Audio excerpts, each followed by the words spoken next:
অমরপুরে trade union কেন্দ্রের স্মারকলিপি সাফাই কর্মীদের দাবি নিয়ে সরব প্রতিনিধি দল। ভারতের ট্রেড ইউনিয়ন কেন্দ্র সিআইটিইউ অমরপুর মহকুমা কমিটির পক্ষ থেকে বুধবার এক প্রতিনিধি দল অমরপুর মহকুমা শাসক তথা নগর পঞ্চায়েতের কার্যনির্বাহী আধিকারিক অনুপম চক্রবর্তীর নিকট 5 দফা দাবিতে স্মারকলিপি প্রদান করে। প্রতিনিধি দলে ছিলেন সিআইটিইউ অমরপুর মহকুমা কমিটির সম্পাদক শিমুল চক্রবর্তী, শ্রমিক নেতা শ্যামল ভট্টাচার্য, অনুব্রত দেব, বিপ্লব দেবনাথ, নগেন্দ্র পাল এবং নেপাল কর্মকার।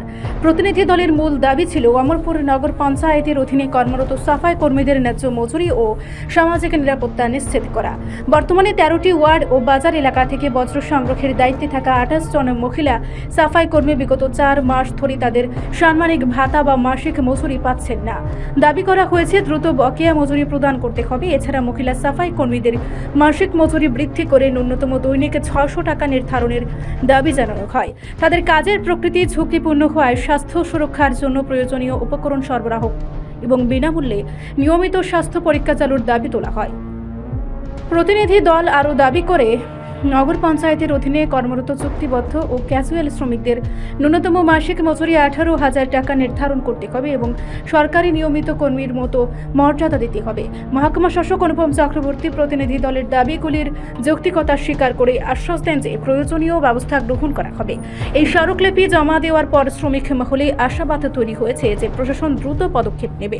স্থানীয় শ্রমিক সংগঠনগুলির মতে সাফাই কর্মীরা শহরের পরিচ্ছন্নতা ও জনস্বাস্থ্যের জন্য গুরুত্বপূর্ণ ভূমিকা পালন করে, তাই তাদের ন্যায্য মজুরি, স্বাস্থ্য সুরক্ষা ও সামাজিক মর্যাদা নিশ্চিত করা জরুরি। 28 জন মহিলা সাফাই কর্মী আছেন যারা প্রতিদিন সকাল থেকে বিকাল পর্যন্ত আমাদের অমরপুর নগর পঞ্চায়েতের 13টি ওয়ার্ডে বাড়ি বাড়ি গিয়ে বর্জ্য পদার্থ সংগ্রহ করেন এবং মোটর স্ট্যান্ড অমরপুর বাজার থেকেও বিভিন্ন দোকানের সামনে থেকে তারা বর্জ্য পদার্থ সংগ্রহ করে। কিন্তু আমরা লক্ষ্য করেছি যে বিগত 4 মাস যাবত এই সাফাই কর্মীরা তারা কোনো বেতন পান না। 2 নম্বর হচ্ছে এই সাফাই কর্মীদের যা ইকুইপমেন্ট, এই ইকুইপমেন্ট পর্যাপ্ত পরিমাণে তাদের জন্য সরবরাহ করা হচ্ছে না। তাদের যে স্বাস্থ্য সুরক্ষার বিষয়, এই বিষয়টা বারে বারে উপেক্ষিত হয়েছে। আমরা নগর পঞ্চায়েতের এই সাফাই কর্মীদের দাবি সংক্রান্ত বিষয়ে মাননীয় এসডিএম সাহেবের দৃষ্টি আকর্ষণ করে ওনার কাছে বলেছি যে 28 জন মহিলা সাফাই কর্মী তারা 4 মাস ধরে বেতন পাচ্ছেন না, তাদের বেতন দ্রুত প্রদান করবার জন্য এবং মাসে 4,000 টাকা তারা ন্যূনতম মজুরি পান।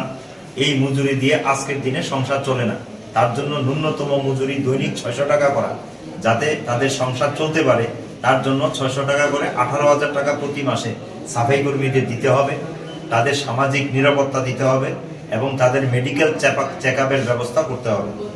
এবং আমরা দাবি করেছি যে অমরপুর নগর পঞ্চায়েতে যারা ক্যাজুয়াল কর্মী, কন্ট্রাকচুয়াল কর্মী আছেন তাদের নিয়মিতকরণ করতে হবে, তাদের 18,000 টাকা মাসে বেতন দিতে হবে। তিনি এই বিষয়ে নগর পঞ্চায়েতের কর্তৃপক্ষের সঙ্গে আলাপ আলোচনা করে সিদ্ধান্ত গ্রহণ করার ক্ষেত্রে ভূমিকা গ্রহণ করবেন, এই বিষয়ে আমরা আমাদের আশ্বস্ত করেছেন। সিআইটির তরফ থেকে এই দাবিগুলি আমরা ওনার কাছে উত্থাপন করেছি। রিপোর্ট সংবাদ প্রতীক্ষা।